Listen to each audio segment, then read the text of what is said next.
Chapter 72. And it was in those days that there was a great war between the children of Cush and the children of East and Aram, and they rebelled against the king of Cush, in whose hands they were.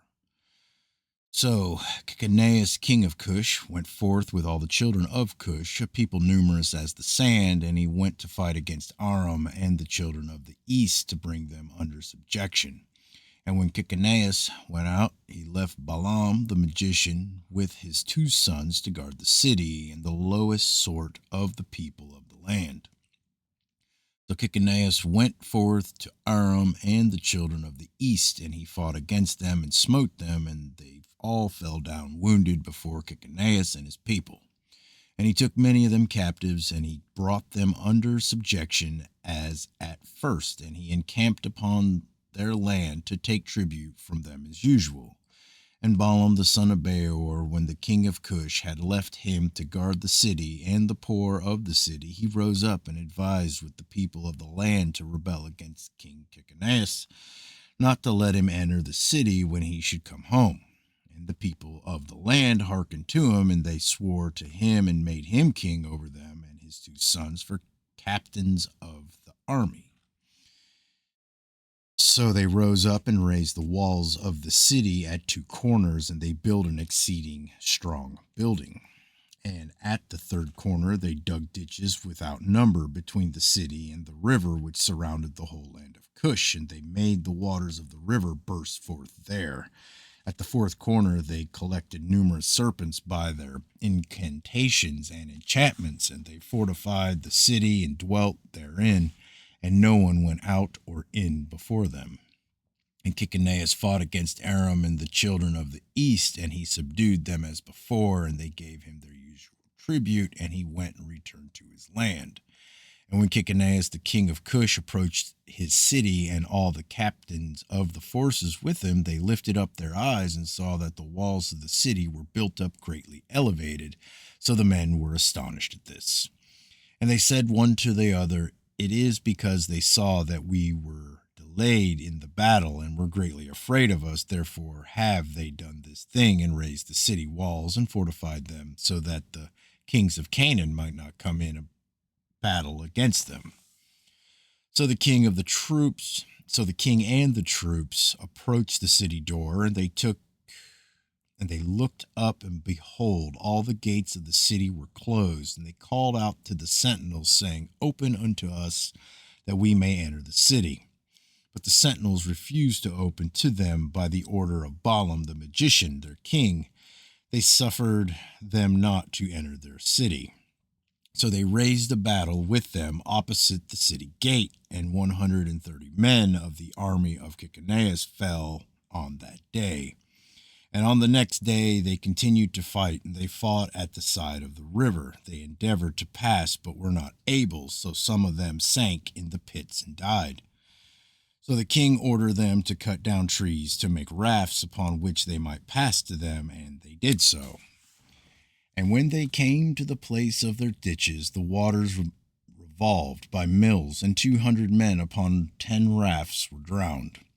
And on the 3rd day they came to fight at the side where the serpents were, but they could not approach there. So the serpents slew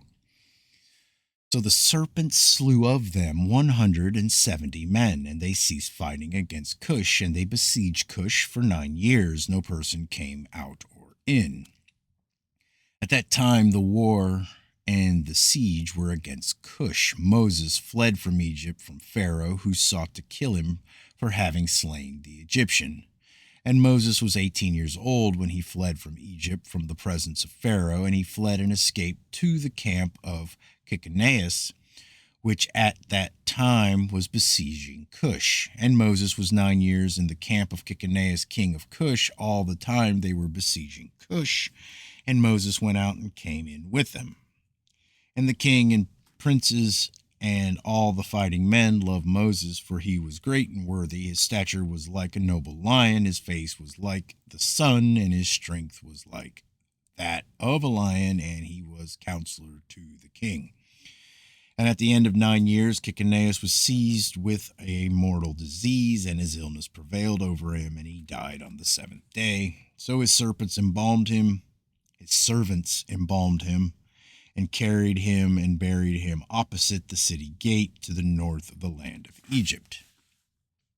And they built over him an elegant, strong, and high building, and they placed great stones below. And the king's scribes engraven upon those stones all the might of their king Chiconeus and all his battles which he had fought. Behold, they are written there at this day.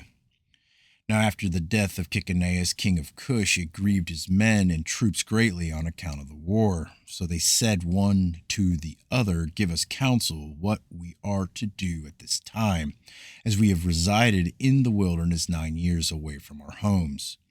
If we say we will fight against the city, many of us will fall wounded or killed, and if we remain here in the siege, we shall also die.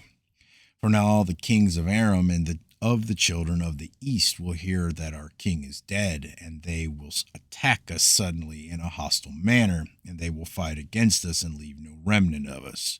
Now therefore let us go and make a king over us, and let us remain in the siege until the city is delivered up to us. And they wished to choose on that day a man for king from the army of Chiconeus, and they found no object of their choice like Moses to reign over them. And they hastened and stripped off each man his garments and cast them upon the ground. And they made a great heap and placed Moses's thereon. And they rose up and blew with trumpets and called out before him and said, May the king live, may the king live. And all the people and nobles swore unto him to give him a wife, Adonah, the queen, the Cushite, wife of Chiconeus, and they made Moses king over them on that day. And all the people of Cush ensued a proclamation on that day, saying, Every man must give something to Moses of what is in his possession. And they spread out a sheet upon the heap, and every man cast into it something of what he had, one a gold earring, and the other a coin. Also of onyx stones, bedlam, pearls, and marble did the children of Cush cast unto Moses upon the heap, also silver and gold in great abundance.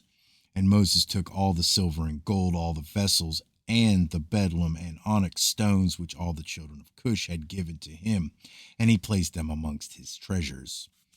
And Moses reigned over the children of Cush on that day in the place of Chiconeus, king of Cush.